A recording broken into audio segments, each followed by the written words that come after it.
It's been a few weeks, my man. It has. How was your trip? My trip's been good. Roscoe is happy to have me back, as is evidenced by him poning the boom arm. Poning the boom arm. The boom. Poning the boom. He's bunting the boom arm. So I had a good trip.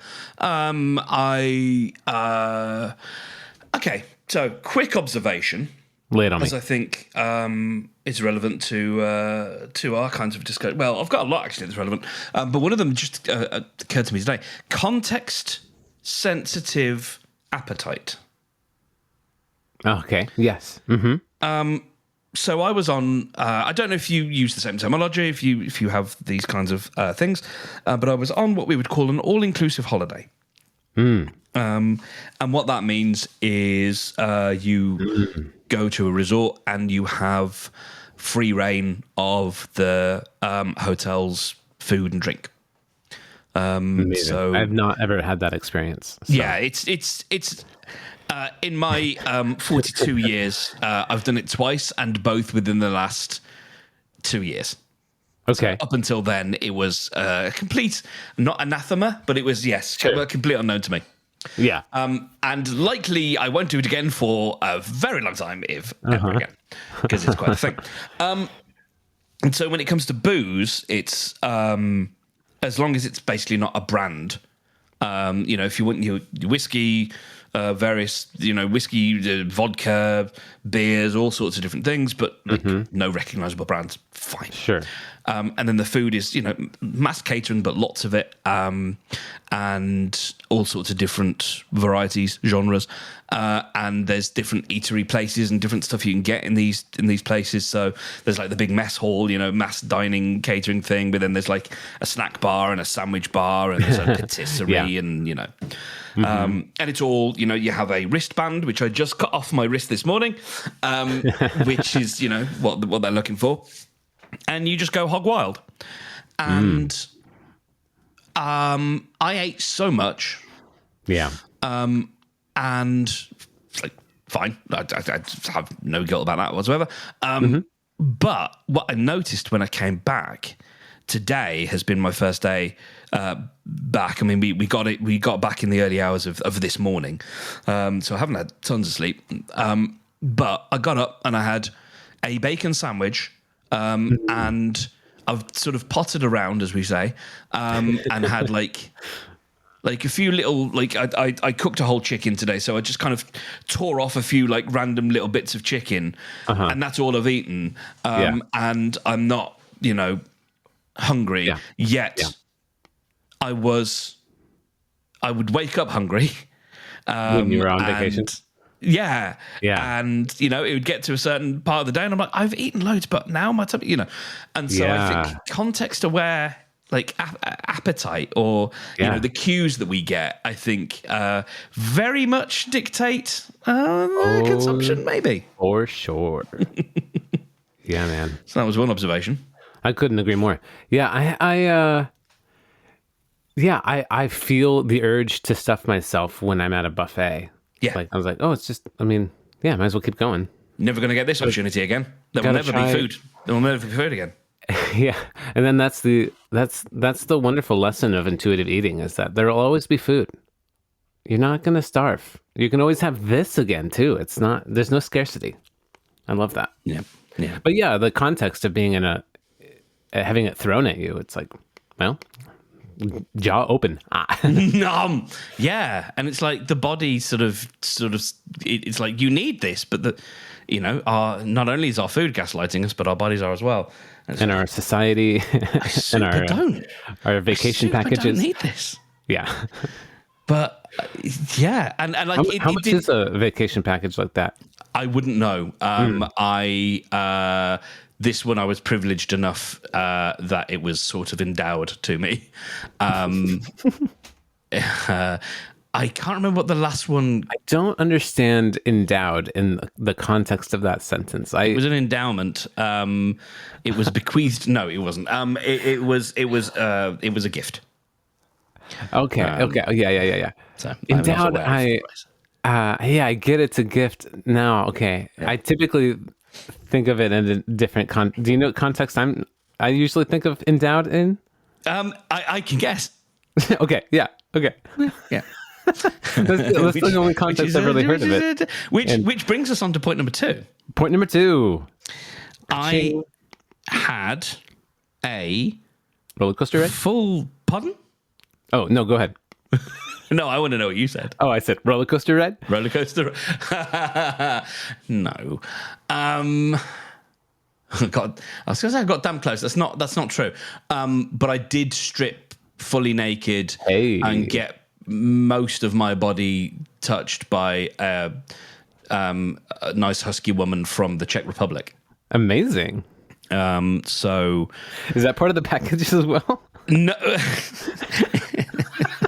What's going on over there? What's going on over there? Okay, context. So I was in a hotel in Bulgaria. That was my holiday, and hence no episode last week. And then there were reasons why there was no episode the week before. Fine. Okay, now you're caught up. Yeah, I can't remember why I canceled the week before. I think the day just got away from you, and you were like, "Oh shit, yeah."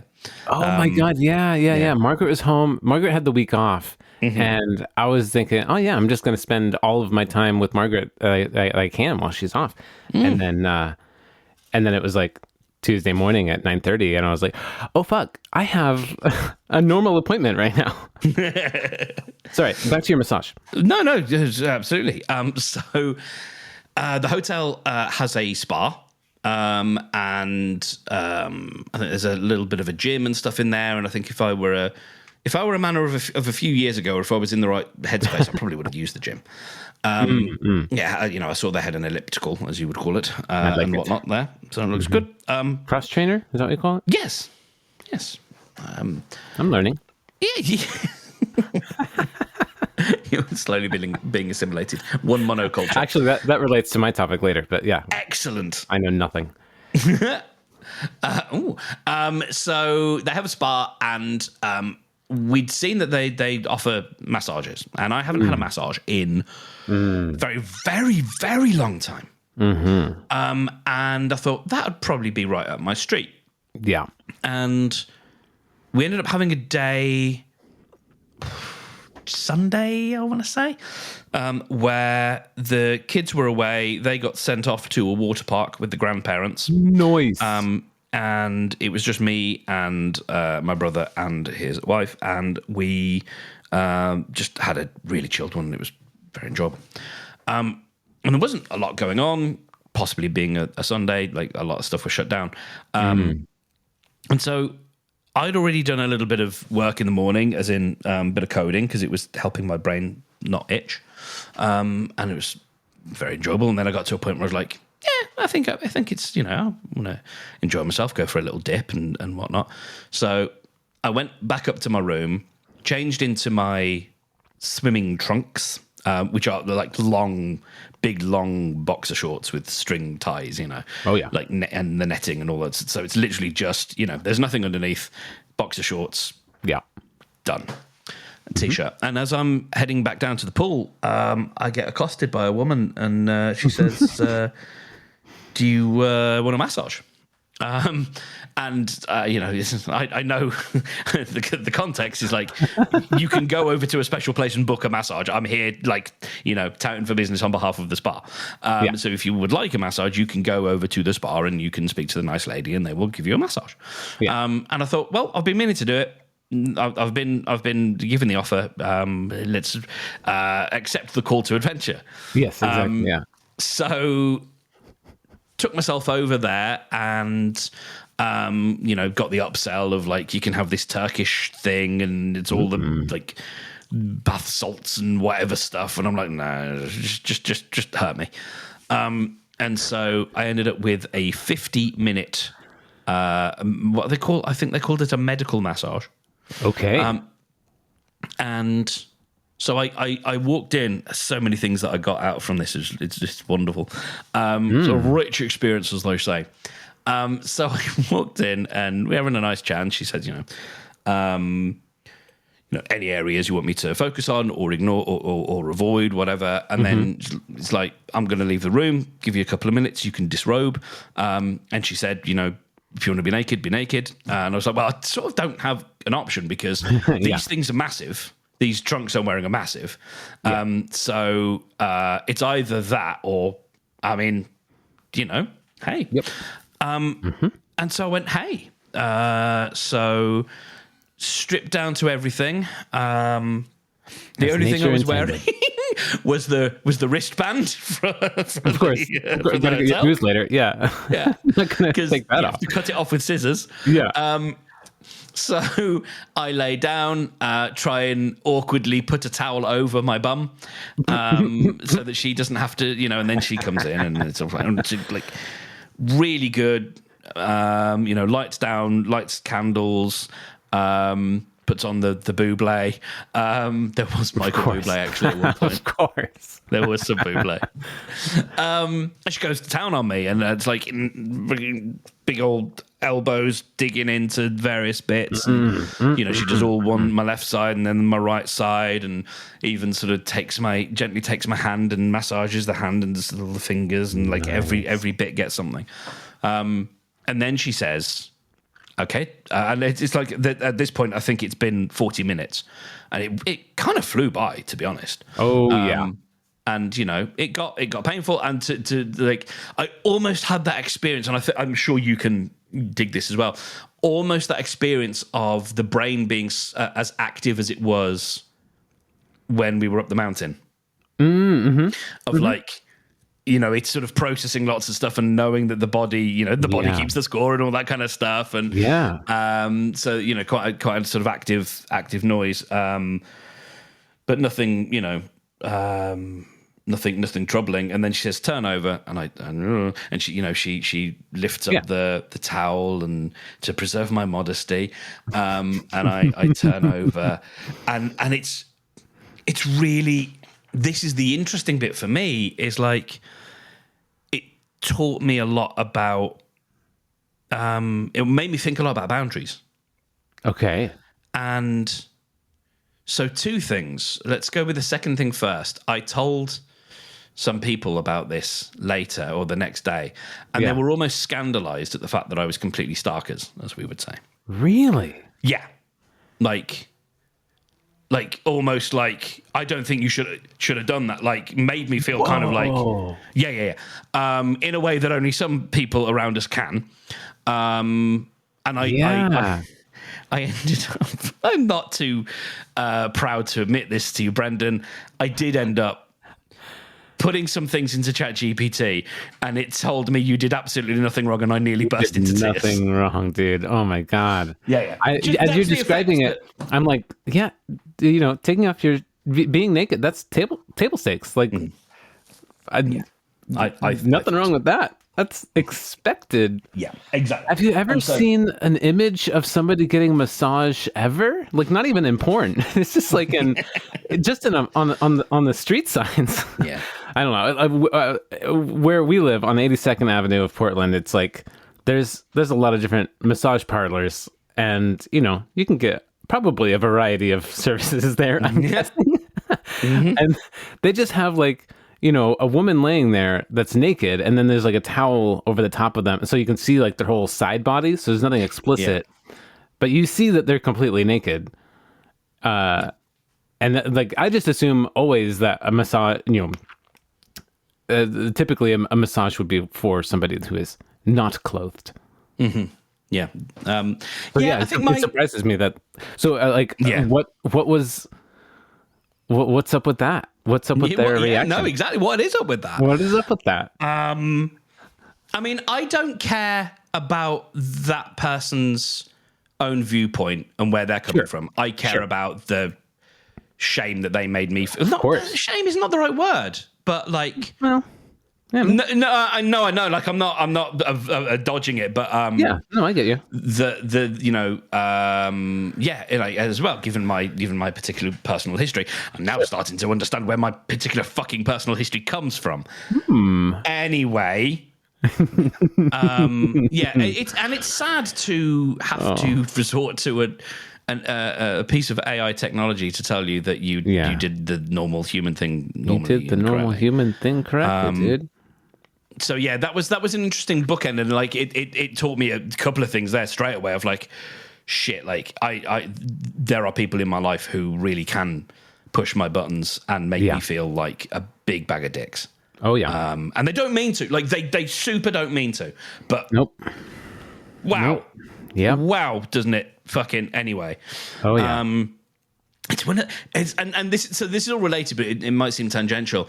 I was putting on sunscreen a couple of days prior, and one of these people was like, you know, you might, if you can do that, you know, an option is you could do that up in your room, you know, if you're feeling self-conscious about it. And I was like, I'm, as much as I know fine. What I am, and I'm self-conscious about a lot of things. Like I don't know, I know what my body is. Do you know what I mean? I'm like, I'm actually not that self-conscious, and it's just one of those things where it's like, oh, but you think I should be? Yeah. You think I should be self-conscious, right? You know. And I'm sorry, I lost the. Was that from somebody that you knew or somebody you didn't? Yes. Oh, okay.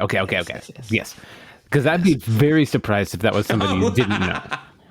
No, absolutely. No, this is from this is, yes. Is it from the same individual that sort of didn't shame you about the naked massage? Oh my gosh. Yeah. Well, they need a timeout. They need a timeout. Oh God. Yeah. And so, yeah, it was one of those things where it's like, it's fine. Like it didn't hurt or sting. It was just one of those things where I noticed like, well, you're self-conscious about my body. Yup. But I know what it, you know, I'm not under any illusions. I'm like, we're all having a holiday. We're all on also, what's the fucking problem? Yeah. We're all just bodies. We're all just bodies. We're all just bodies. You know, we're not our bodies. We're inhabiting bodies. I don't know. Whatever. I don't know anything. No. We are custodians. So yeah, there was that sort of weird interaction that was like, oh shit. Okay, no. Turns out, no. That is. I thought it was. I thought I did the right thing. It's just a shame that a computer had to tell me. Yeah. But sort of going back to the other realization as I was being touched, was the thing that I walked away realizing. And I may be fast forwarding. We can go through some of it, but like what I ended up realizing, I'll tell you what my realization was, and then I can sort of walk you through it. Is that nice? And you're going to go, yes, Mark. Yes, you finally realized this. I love you, Mark. Thank you. You're welcome. It made me realize how I hold other people's boundaries. And that's a lot of the stuff is I am super aware of other people's boundaries. And that's why I keep pinging off them, if you like, or feeling like, do you know those games where you have the metal, like a little metal rod, and it's like a maze, and if you touch the sides of the maze, it goes, like that. Yeah, like Operation. Yeah, like Operation. Similar kind of thing. So my life is constantly trying not to off the working sides. really hard to try and concentrate and stay in line. And yeah. Oh, I get it. Yeah, and I realized I have been holding other people's boundaries. Yes. Whether they exist or not, you know, anticipating what those boundaries are. Yep. And then enforcing them. Yep. Like consciously observing the people around you so that you can pick up on context of what their boundaries could be based on their actions, how they treat other people, how they treat you, how they, you know, the little things, even their unspoken boundaries. They're like, that must be a boundary. I'm going to uphold that forever until I hear otherwise. Yes.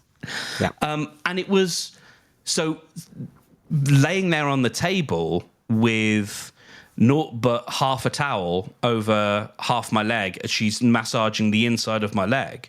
And it was a real moment of going, I'm putting my, I'm sort of putting my trust in this person, not in the sense that I'm vulnerable, but in the sense that she's the professional and she knows where the boundary is. Yeah. So she knows what is okay and what isn't okay. And that was part of why I got sort of wound up with this person suggesting this, because it was still in my head of like, that was okay, right? I didn't, because in my head, of course, I'm still thinking that. Because, the way it ended. For you. Yeah. Because like the way it ended was like fairly sort of businesslike, it's just and in my head, of course, I'm going, was there an unexpected? And it's like no, like no, it's all fine. And so it was this real moment, and I caught myself, or I noticed myself a couple of times wanting to readjust like the towel or whatever. Mm-hmm. To make sure you were covered. Sorry? To make sure you were covered? Yes. Because, and again, it's like, no, like, stop and experience this, but also, recognize and trust that she knows what she's doing. She's the professional. Yeah. She knows what's appropriate or not. She knows where those boundaries are. You do not have to be in charge of her boundaries. Right. This is literally her space. This is her working area. This is her profession. Yep. She does it every day, many times a day. Yeah, and she's seen. And the other thing, I was like, I didn't have a huge amount of bodily shame going in, because I was like, she's seen it all. Like, I'm not. Oh, for sure. Yeah, like and that's the thing. It's like, again, like realizing I have the emotional maturity that maybe some people in my life maybe don't have. Of like, maybe. That was so adorable. Of like, she's seen it all. She's the professional. Yeah. If there's any area where she needs to enforce a boundary, that's on her to do, to say, this is what the rules are. This is what you can do. This is what you can't do. And my job there was just to experience it. And at one point I said, this is great, by the way. And that's pretty much all I said for the entire thing. Let's talk as men, Brendan. Yes. I'm just imagining you afterwards, just like smoking a cigarette and just being like, that was good for me. How was it for you? Yeah, I did wonder whether there was going to be, whether my body, because physical touch can, we have a reaction. And I was wondering about that. And even then I was like when I'm on my front, I'm thinking, okay, what would be the protocol here? Is probably to say, hey, can you leave the room for a minute? Because, something has occurred that is uncontrollable. Yeah. And knowing that, like, I bet that is part of the, package as well. And it's just like, how do you deal with that in a respectful way to say, hey, part of the package, hey, an event has occurred. And I would like to remain comfortable. So, yes. Would you like to leave the room for a minute? And I can think of something beige. My lovely grandma. What was that? My lovely grandma. Oh, God. And so I was wondering if something like that, if I'd have been more susceptible to that as I'm on my back and she's up my inside leg. And I was like, well, two things. I've got my eyes closed because that's easier to imagine this is, because, she was not an unattractive woman. Of course. And, she's touching me in places that I've never been touched, Sure. And, probably a lot of people haven't been. Like, that's not that unusual. Yeah. Right up the inside leg. I was wondering whether, the cuckoo was going to see the clock. Never did. But yes, it was a really interesting lesson in boundaries and like appropriateness and all that kind of stuff. And it was a really lovely, physically it was wonderful just walking out there, just feeling kind of floopy and and groovy. And also realizing then very quickly, those last 10 minutes really taught me about, wow, you maybe don't have to be on guard for everybody else's. I love your the boundaries take away not just of that situation, but like of how you react to other people throughout life. I love how that came up for you during that. Yeah, and it's awesome. Like, with lots of things, the way we behave in our personality can be shaped by trauma, and there's good things about our personality that can be shaped by trauma because we don't want people to experience the things that we have experienced. Yeah. Look at me owning the word trauma. It's yours. Yep. And there are good and positive things that we can take out of shitty experiences. And so my need or I'll just fucking call it out and say ability to help people feel safe, as has been roundly demonstrated numerous times in the work that I've been doing recently, and has been like recognized as such. Comes from that being hyper aware of people's boundaries. And so there's good stuff to take there. But then, it's you create a very safe things, space. it's superpowers and super, limitations or whatever.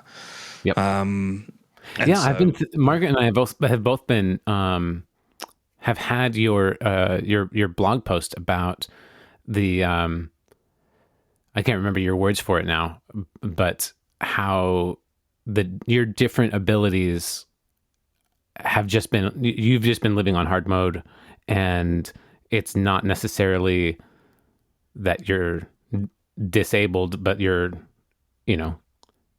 kind of extra abled in a way. And I've been thinking about that in the context of myself with my hearing and other aspects. And yeah, it's been a positive thing to reflect on. I like that. Do you know which blog I'm talking about? No. Oh, I know I wrote something, but I can't remember if it was something that I maybe just sent to you as a thought that hasn't been published anywhere. Because I think I wrote some stuff. I thought it was on a website. Oh, maybe. But then that doesn't mean anything. That could not be life. I don't know. What was that? But yeah, you wrote something about like how you how the your limited sight doesn't define you, and I can't do it justice, that's for sure. No, I just think about it and I'm like, fucking superpowers. Yeah. I think I might have written something, and I think I hadn't sort of put it anywhere, but I think I might have sent it to you because I thought you'd probably get it. Yeah, I did. Yeah, so I think it might have been a WhatsApp. But yeah, either way, I appreciate it. The things that we like, it's origin story stuff, it's it was a wonderful thing to have experienced and to come away with, and something that I'm going to take into my sessions and think about is just like what happens when we are. Am I? And like even because I think my guy's going to be delighted about this. Hell yeah. Because it's like he's brought it up once or twice of like when I'm hashing out arguments or what's the word I'm after? Hypothetical arguments with people. There is another word for that, not hypothetical, but anyway, whatever that word is. And he's kind of said like you're doing the other person's work, right? Like, because I'm always sort of justifying. Well, I know from their perspective, and yeah. And it's it's again one of those things of like, something to learn. Is Anyway, I'm babbling, but you get the idea. I'm happy about that. So cool. I'm happy for you, man. That's fucking awesome. That's fucking awesome. So now are you gonna find a spa nearby and get like a monthly massage going or something? Or? Well, I've got I've been given a gift of a spa day. Hell yeah. Which I have been meaning to, like, I've got to fix the final date. But now, I will go again. Because the last massage I had before was very much like get naked would not have been sure. It wasn't that kind of massage. Sure. Yeah. And so I will find out what kind of, and like, because again, like, I'm not here to, fuck around, but I will, if being naked is the option, or if that's an option on the table, I shall take that option. Perfect. always a good way to run through life. If naked is an option. I think so. Yeah. As long as it's an option and everyone consents, then absolutely have at it. Yeah. Oh man. I'm wondering if there was anything else. But I think that was probably the big revelation. So what's been new for you, my dude? That's amazing. Well, I want to say, speaking of how we think about our moms, but I don't know if that's appropriate to say or not. I am. Oh my God. Okay. How much of this will air? I don't know, but I am fucking like, yeah, go. Let's go. Yeah, man. Oh, dude. So I've been a quick tangent before I even start what I was barely starting. Is I've had. Hello, have you become me? Hi, I'm Mark. My knee has been killing me for the past week and a half. It had been for the past month. It had been kind of popping. Look, it's always pop. My knees and joints pop a lot. Yeah, I got that. Yeah. But the past month, my right knee would pop every time I moved it in a certain way. It wasn't like it would pop and then it would be fine for a few hours or whatever until it could pop again. Yep. This was just always popping when I fully extended and then fully closed my knee joint. And I was like, oh, that's interesting. I've had that at times before, and I don't know, it's come and passed and whatever. I hadn't really thought about it. And I didn't really think about it this time, and until I went up to our wonderful happy place of Mount Tabor, and Margaret was having a little birthday celebration, and there were some mosquitoes out, and a few of them bit into my knee. Ow.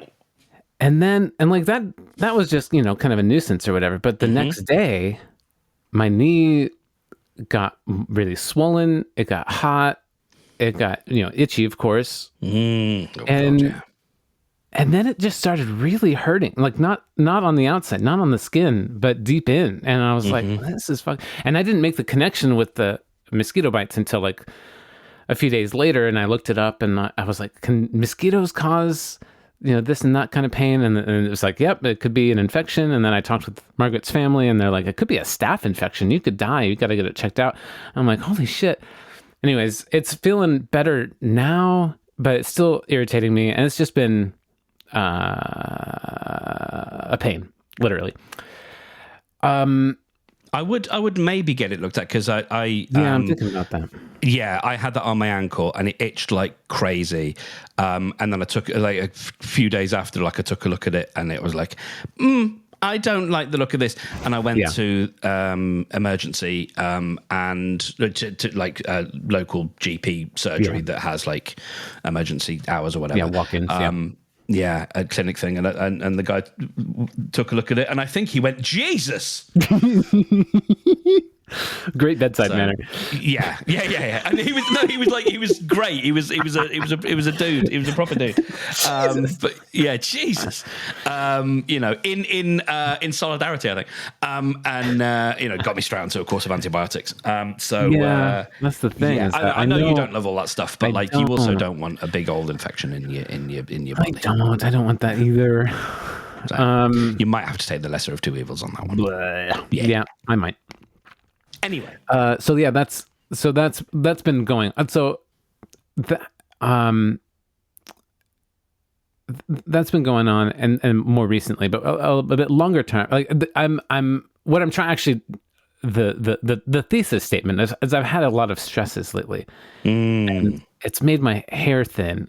It's really kind of annoying. I don't know what to do with my hair anymore. I've buzzed it short because it was just really showing massive shiners through through my hair. It looked like a comb over, and I was like, I just want to. Yes, yeah, the struggle is real. Yeah. And like my hair had kind of thinned through my late 20s, early 30s a little bit, but it was enough that it could kind of still pass as a solid head of hair until like a year-long loss of a lawsuit, and then a pandemic, of course, political struggles, taking care of my dying mother, and a few other. This is like a pile up of things in my my late 30s, early 40s, and I was like, no more hair. No, can't do that. Hair is not a priority anymore. Title. I'd already picked passing as a solid head of hair, but yeah. Yeah. Oh man. So my mom. I have been stressed about my mom for obvious reasons, and also I think maybe for also obvious reasons, but to me they were less obvious reasons. And it took some time this past couple weeks to unpack a little bit of that. So we have discussed before about how I went through neglect as a child, as a little baby Bren. And I was left alone for big chunks of like formative years, and never really felt close to my family. We moved around a whole bunch, so I didn't form a lot of relationships, long-lasting friendships when I was young. And we moved into houses that were like super big, and so we were just really far apart from each other. We were all really isolated and insular. I think that's the right word. And so I didn't form a strong attachment to my mom.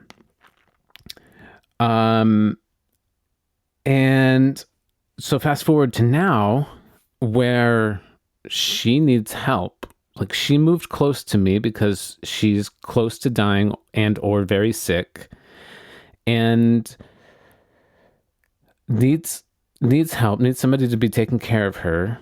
And she has some resources to be able to have professionals do that, which is great, because there was a couple points where she's like, "Can I just move into a trailer in your driveway?" It's like, that means I'm going to be caretaking for you, and I can't do that. Like, that's just not something I can do. I can hold your hand while you're dying, but I can't like clean things as daily. Like, I'm struggling to do that on my own body. I've got the personal admin to take care of. I can't do yours too, and like that's its own thing. But quick shout out to you for using the adopting the phrase personal admin. Personal admin. Delighted by that. Carry on. So now I'm at this point where I'm visiting my mom in the skilled nursing facility. And this is also aside from the fact that she's just getting like pushed and bullied and messed around with by the system. Like, it's every day a weird new stress. It's ups and downs. It's, oh, you've got a new place to live. It's fine now. This is your permanent home. Okay, you can't go in there anymore, and you have to move out by the end of the month. All right, you're going to go to this facility. No, you have to go to this facility. Oh, you're 1 pound over our limit. You have to go somewhere else. Like this. Oh no, everything's fine. Okay, we reevaluated. We did an appeal, and you got it. You can have your PT still. Oh nope, you're not making enough progress. You can't have PT anymore. It's just awful. So all that aside, which is stressful, I can't even imagine the stress for her, but just vicariously, it's also stressful for me. The word that feels very sort of the last 5 years that I learned a couple of years ago is precarity. Oh, I don't know that one. Yeah, it's that sense of you ever play Sonic the Hedgehog? Yeah. You know when he gets to like the edge of a cliff, and if you like move one pixel to the right, he does like a little animation where he's like, Yeah. almost I'm about to topple. What if that's your life all the time? Right. That's precarity, Precarity. and that's what you're living. That's what your mum's living, That's what. Yeah, it is. and it's fucking exhausting. Yeah, it's kind of like that seems like it's pretty common. I mean, I don't know. There's a bunch of it about. There's a word for it now. There's a lot of it about. Yeah. Yeah. So the thing that I noticed this past couple weeks that really hit home for me, on top of all of that, this other stress, coming back to the neglect and disconnection from my mom, I've found myself performing the son role that I think my mom wants as she's dying. In order, speaking of boundaries, like I'm trying to give her what I think she wants and needs as a gift to her, more or less, to make her feel loved and secure and safe as she's going into the end of her life. And I'm doing this without feeling it. I feel like I'm doing this to a stranger. It is a person I don't know that well. I don't feel connected to, but I know on paper there's supposed to be a connection. And so I'm acting out what I would do if there was a connection. And it has been taking a big toll on me, emotionally for sure, but also it's been physically draining and spiritually exhausting. So like I'll come in, I'll have smiles, and I'll give her a hug, I'll kiss her on her forehead. I'll sit there for minutes or hours talking with her, trying to kind of connect-ish, just trying to listen to her stories and tell her about my day and answer her questions and everything. And it really feels like I'm just like I'm walking into a retirement center and just chatting up a random person, although I know that this is the person that gave birth to me. But it's still, it's like it feels like the same thing. And the stress and the like that would be great, walking, like just chatting up a random person in a retirement home. If I wasn't also trying to think of that as somebody who was close to me but does not feel close to me, like that part is the tension. This feeling of obligation to somebody I don't feel like I know it's been really tough. And so I was talking with Unique about it, and she gave me the suggestion of instead of trying to push myself into the role of son, let myself fall back into the role of stranger and be there as a stranger, what a stranger would do, how a stranger would feel, just being with a person that's dying or sick or wherever she is. We never know. It goes back and forth all the time. At the moment, she's kind of doing okay, but she's not making enough progress, and it's kind of weird. But yeah, so that's been helpful. I haven't really seen my mom since. I've seen her a little bit since then, and it's been fine. But it's still it's going to be a work in progress. It's going to be a effort to kind of change that role and feeling. I think so far it's been like just thinking about it away from her. It's been helpful for me to kind of calm down a bit and not stress myself out, not push myself too hard. Because generally I've got I've got a lot of other stuff going on. Not that, you know, so I stopped myself because like I'm trying to um think about other people's feelings before speaking, and not that they would even hear this, but just like thinking about like general feelings around death, and thinking like, oh well, a person's last moments, a person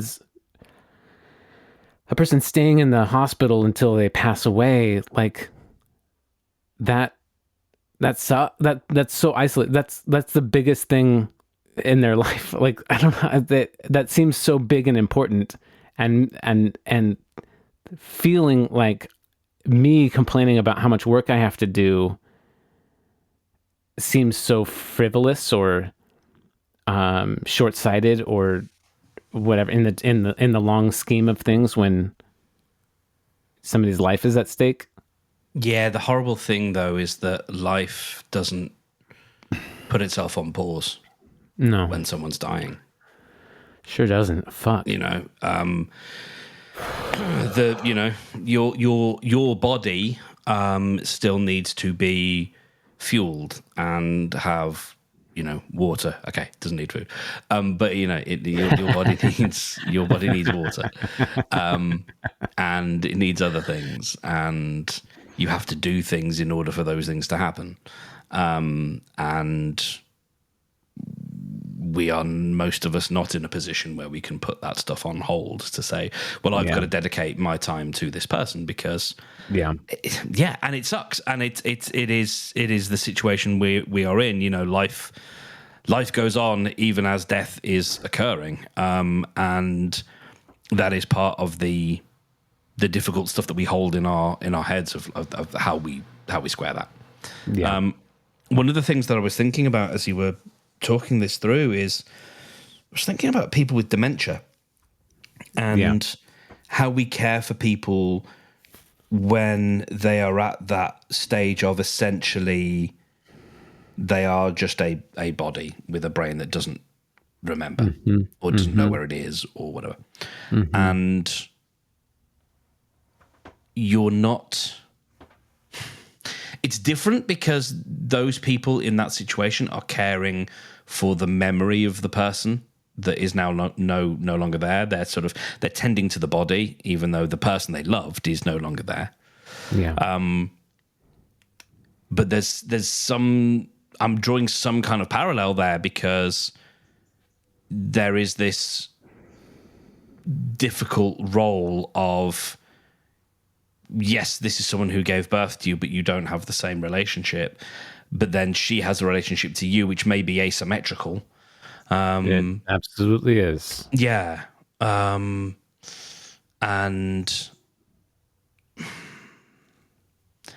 I don't. Yeah, I don't know that I have much to say other than like I recognize how difficult that is. I don't know myself that I would think about it in the stranger aspect, because I think compassion is such a big thing here, and well, but that's easy for me. It's so easy for me to have compassion for a stranger. Yes. Yeah, absolutely.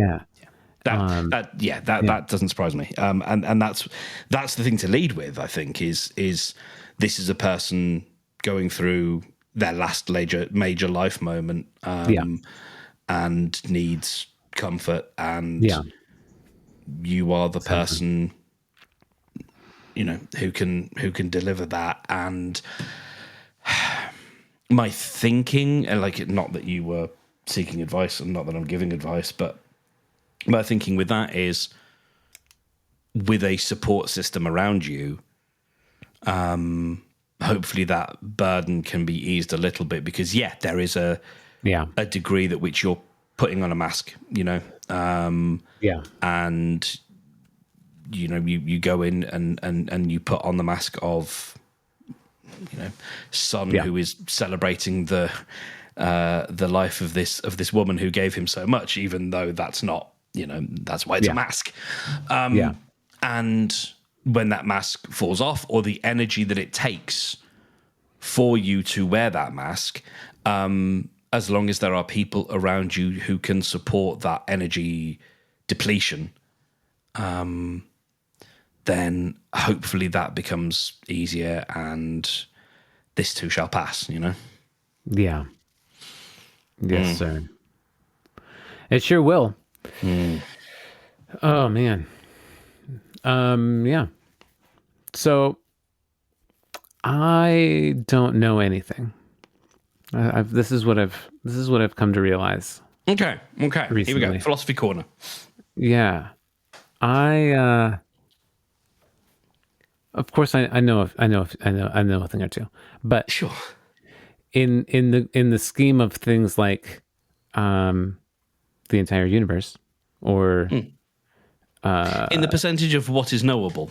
yeah, or even not knowable, just Sure. Oh, yeah, sure. Yeah. Oh, I mean, if you add that in, then that's unfair to everybody. Sure. Okay. And out of the percentage of what's knowable, yeah. I know. I know.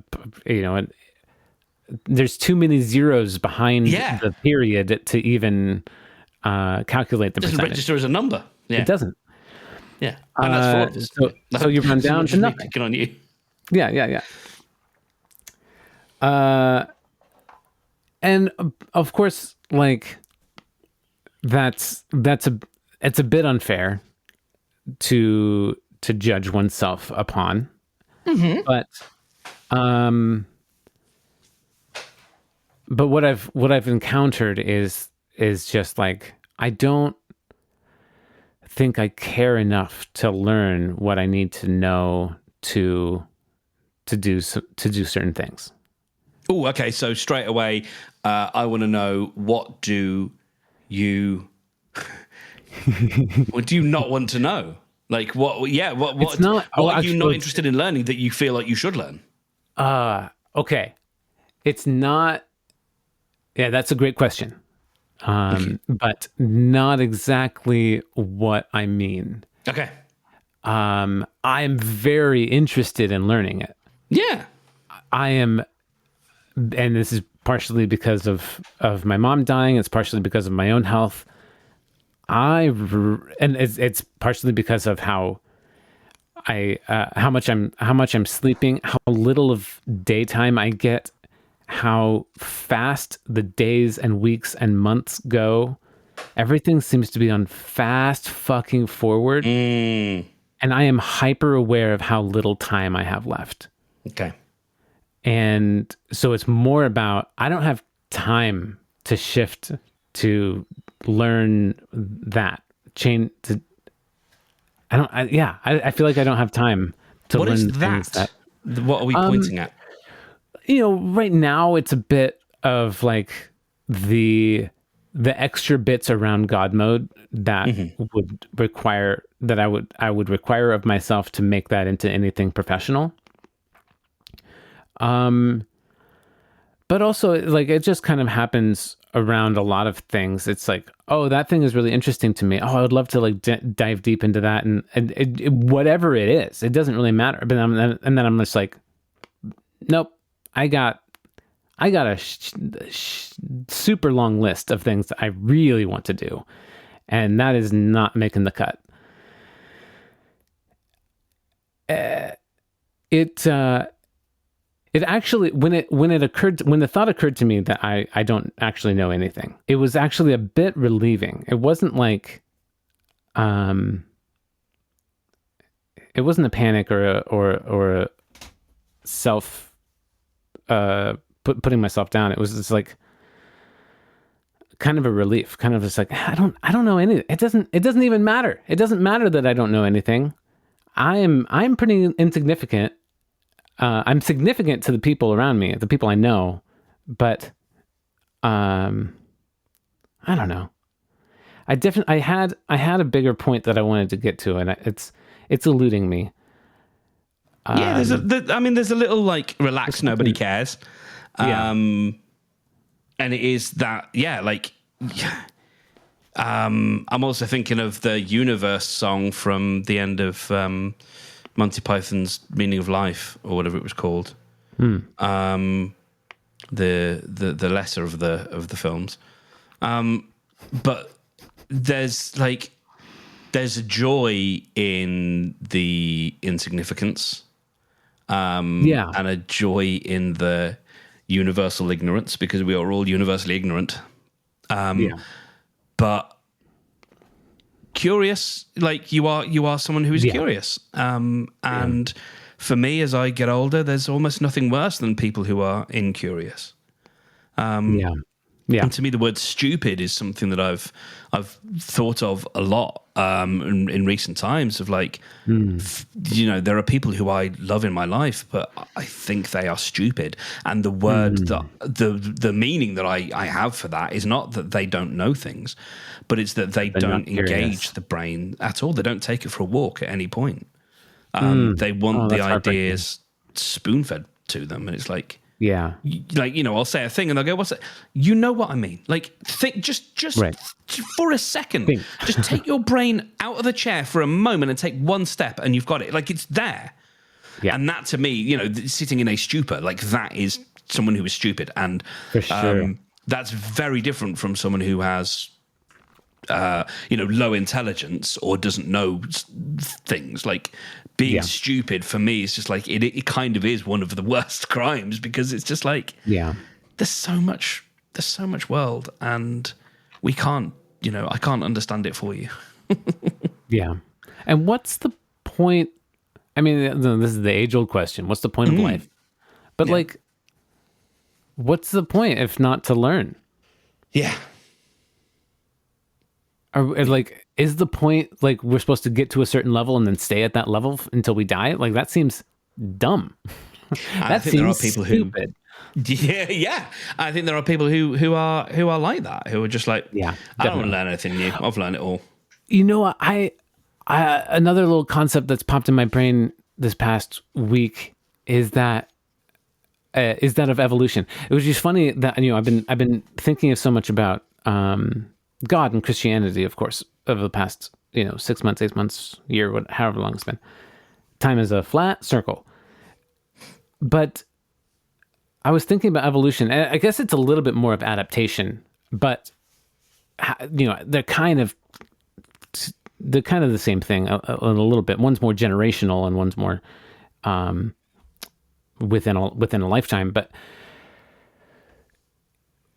humans evolved. We've evolved so much, and part of the way humans evolve isn't just, or at least in my concept, in my image in my brain of what evolution is from school and everything. The way I understood it was a very bodily, physical type of change that happens because of environmental factors or food or water, or, the different things. The way that an animal or insect or a thing evolves, it changes their physical shape and body and everything over time to adapt to whatever surrounding they're in.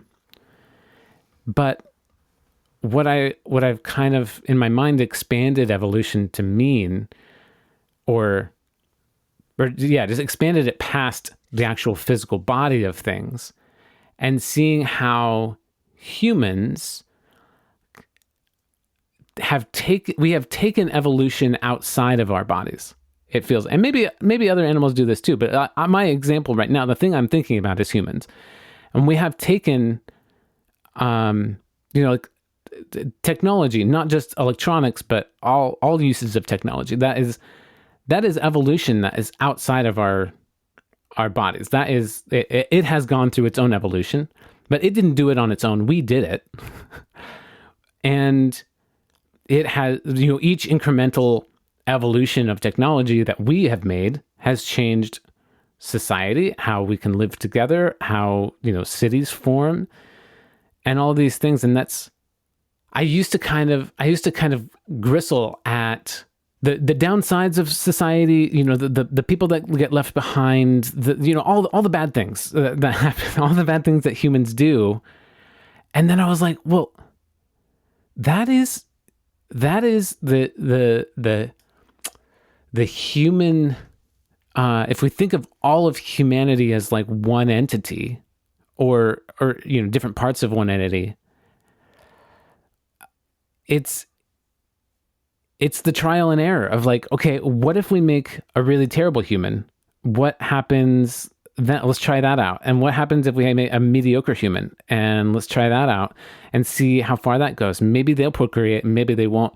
Maybe they'll invent something that helps other people, maybe they won't. Like it.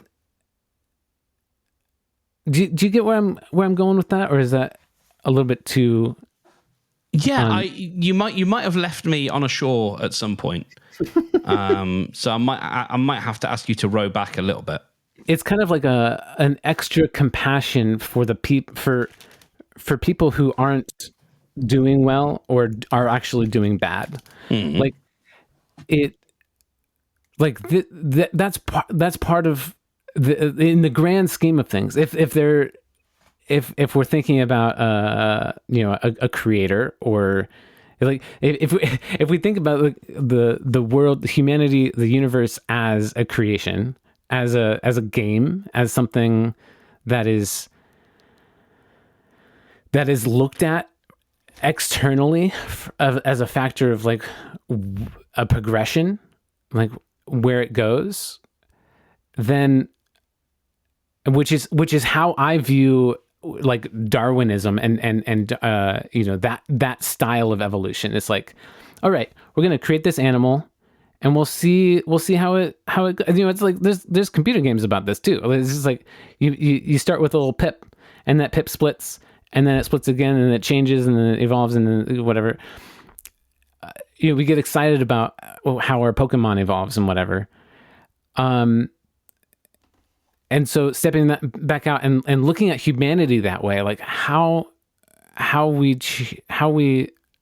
use technology, how we hurt other people, how we hurt ourselves in ways that are curious and not curious, and how that changes over time, and what that means for humanity. It kind of means nothing. It kind of means everything. I just think I think it's beautiful. I think humanity is beautiful, and it sucks.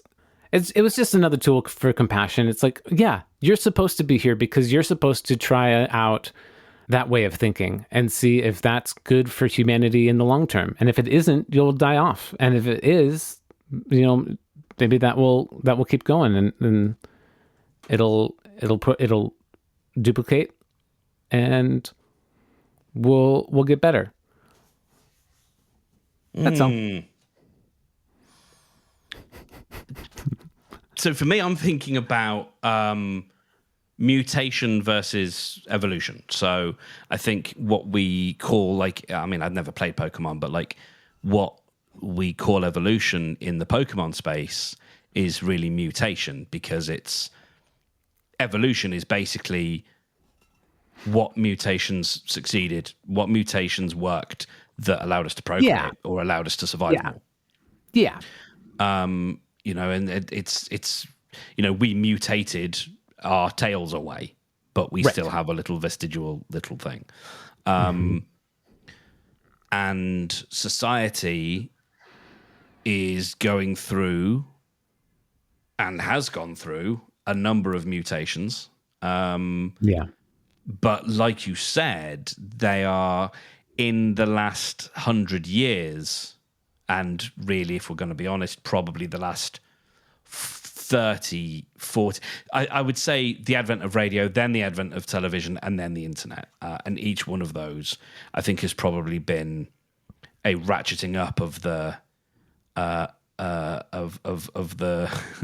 the trebuchet, the like whatever it is that is making the graph go up and to the right in terms of how fucking scary society is. The exponent? Sure. We have ratcheted that up each time, and it's accelerating.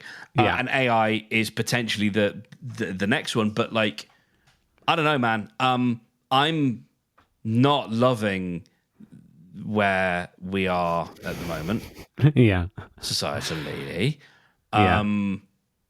at small levels, at bigger levels, I'm worried about the fact that we are losing a sense of an actual sense of truth, Yeah, that's gone. objective truth. What's that? Yeah. I mean, there was just a silly little exponent of this. There was a story in the news a couple of weeks ago about a folk musician. Actually, I think it was just last week this came out. A folk musician who was congratulated on her new album, except she'd never released one. And it was basically AI music that, to all intents and purposes, it sounded like it was very much trained on her voice and her work. And someone had mistaken her for, well, someone had mistaken this AI for her. I always get that the wrong way around. And there was a thing today about, so there's been So they just heard the music without seeing that it was they labeled must have as just something else? Yeah, not looked and gone, well, you could, Weird. I could imagine it's one of those things where, like, I don't know, like I'm just playing it out in my head of like you play an album on Spotify and then it continues playing stuff that it thinks is similar. And Yeah, so, of course. maybe that's how it goes. And as we know, people don't read. So they would have just gone, yeah, sure, same artist, whatever. Yeah, I forgot. Well done on the new album, love. And then today I'm so I was just glad I watching a stopped video. trying to write. What was that? I'm so glad I stopped trying to write because people don't read. Yeah, because... Oh. Do people listen? And then there's a video today of, so there's a lad who's been trying to debunk right wing anti-migrant propaganda. So there's a fake think tank here called the Center for Migration Control, and it's a dude. It's a dude in a far right political party, and he set himself up as a think tank. And it's literally just one guy with a Google Drive account. And so he's got like loads of data from different sources, and he will just delete the bits of data that Are convenient. that don't serve his argument, and publish a report. Yeah. But where he went wrong is he did what we think of as, even in these times where we're going to just lie, he published his sources, because that's what's supposed to give you credibility. Yeah. You're supposed to say, well, these numbers came from here, like, go check them yourself. And it's like, yeah, people did, and they were like, yeah, but hang on, dude, like, you deleted all of this stuff and you can't do that. Whoops. Love this guy. So this lad has been debunking this guy who's been doing this, and we have a media outlet here, which is trying to be a sort of Fox News type thing. Yeah. And money. Yeah, they've been quoting this guy's reports, and the guy recently, because we have the means here. We can complain to our regulators to say, well, you're not allowed to do these things because this is misinformation or this is bias or whatever. And it got to the point where this quote unquote think tank has now updated or published a new report, and they just didn't cite any of their sources.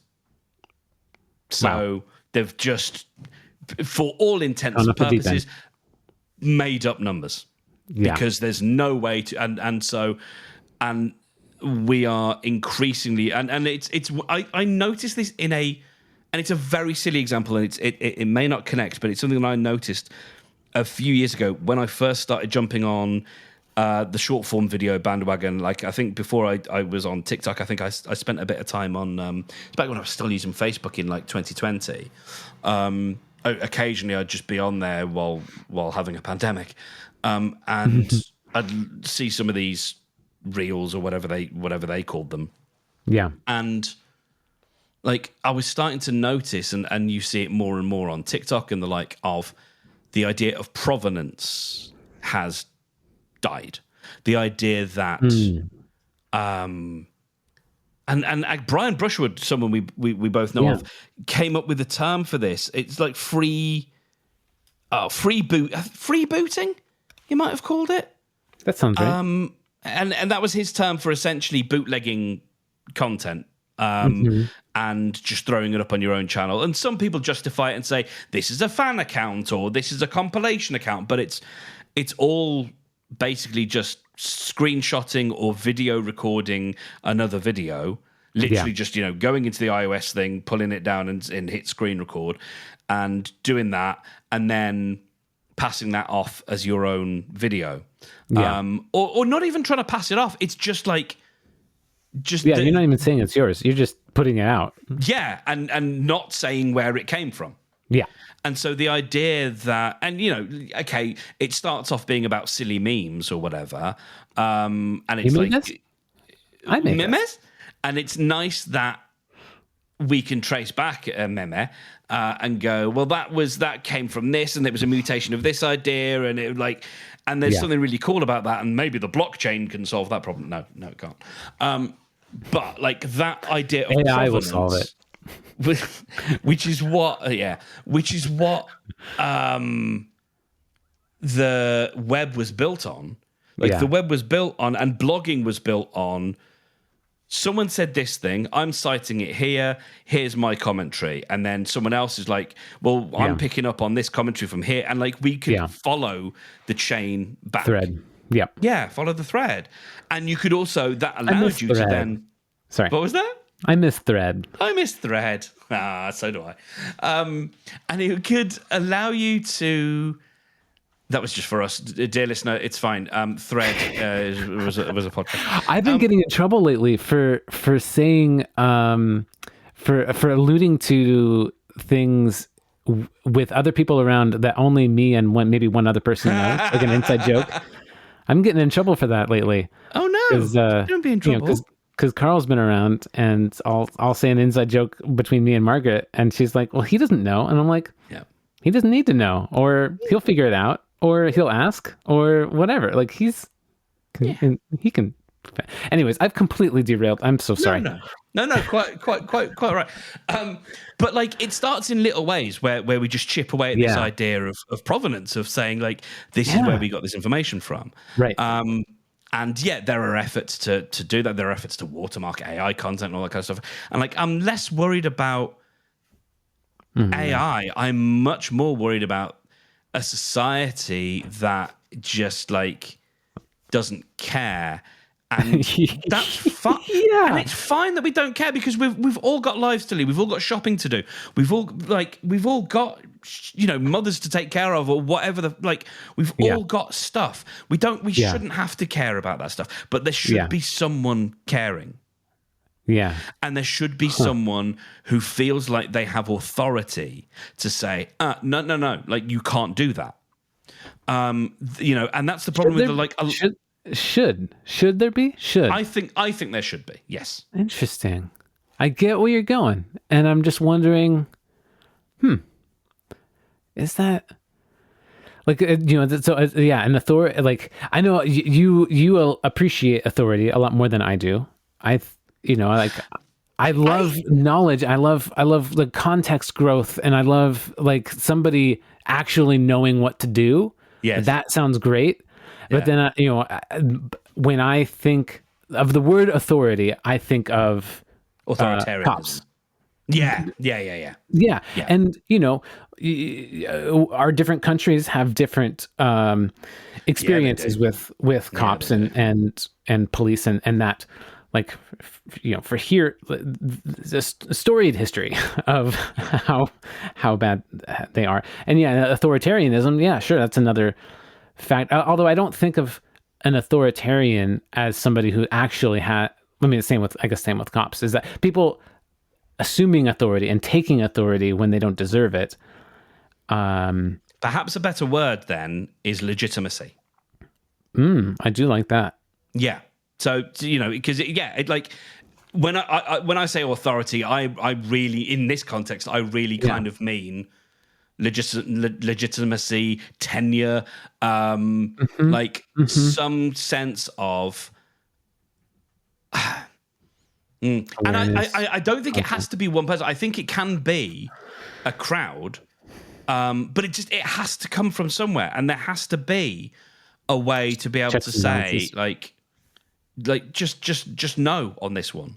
And like the problem is, we have this whole like Twitter has this like community notes thing, which is just bullshit. Yeah. Yeah. And so, go ahead. Sorry, go ahead. Well, I don't know like how much I really want to be like there should be grown-ups in the room, but we're all fucking children. I think it's the sheer scale of the platforms that make that really difficult. Because when you talk about TV, yes, there are gatekeepers, but there are also people who are like, I mean, there should be. Yeah. And it is like our systems are very different because I think we're a smaller island. It's a little bit easier for us to manage this. But like, there is a place we can go if we see something that we're like, you can't say that shit on TV because it's discriminatory or if it's whatever. Like there is we can lodge a complaint that will be investigated, and that station will be fined or they'll have to make an apology. Those things do exist, and I think they have. I actually think they have meaning. Maybe I'm being naive, but I think that actually does have meaning. And it gets abused and stuff. But like, and when you're in a country that's more than 50 times the size of the UK, and there's 50 different states that each have their it's a nightmare. Yeah, it's a nightmare. And but now that we have the platform that we, think about it in this way. When you were a kid in the playground at school, you might have had a big playground, but I still assume, like over here in the UK, we would call them dinner ladies, and so the kids would go in for lunch, like a primary school, so like age 4 till 11. We call them lunch ladies. Yeah, lunch lady. Yeah, exactly. Yeah. But they would usually supervise the lunchtime break. So you'd have your food and then you go out to play, and you'd get them like dotted around. Sure. And you knew that it's a big playground and we're all doing our stuff, but like you knew that there was a grown up there, who's like, hey. Yeah.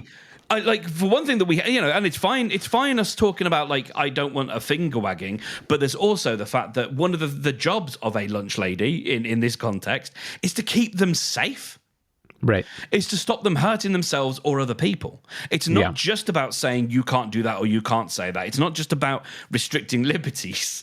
But it is about free speech. But it is about making sure that one kid doesn't harm another kid.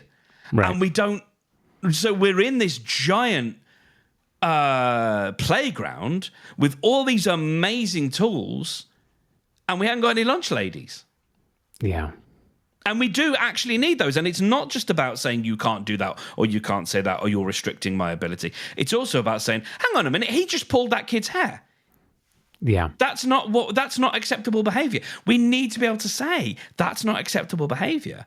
And that's it's a solvable problem, but the fact that the systems have got to the size that they are, they've made it now an unsolvable problem because they kept building like one of those Sims like games where you could just acquire new land. They kept acquiring new land, but not posting any new lunch ladies. Yeah, for sure. This would make it amazing. Like there's a whole like subgenre of games that feel like really cozy or really whatever, but they're like super fucking cerebral. And like this, there is something in here of like an isometric playground designer, and you think it's just about building a playground, and you can put you can put a jungle gym here and a sand pit there, and but if you don't post enough lunch ladies, then the kids turn feral, and then the kids grow up and they become adults, and they're all walking around with their little tablets, and they're all metaphorically or even physically punching each other in the dick, and there's no lunch, and so and then one kid goes, well, I've got an idea, I'm going to build a new way of building playgrounds, and all the kids are going to go to that playground, and there will never be any lunch ladies, and on the cycle goes, and what you realize is the game is teaching us about the fucking internet that we've created now. Yeah. We've created too big of a playground, and we haven't posted enough lunch ladies because you and I grew up in an internet where we didn't want lunch ladies because they sucked. Like, they told us shit that we couldn't do. Yeah. They got in our way, and it was like, get out of my way. I just want to build. I just want to make my thing. And it's like, but now we're learning that we needed them. Oh, we did. We needed them, and we didn't post them there, and now we've made too big of a mess, and we don't know what to do. And that's why we have to get back out into the real world, because in the real world there are consequences. Thank you for listening to my TED Talk. And as always, get back out into the real world, and correct me if I'm wrong.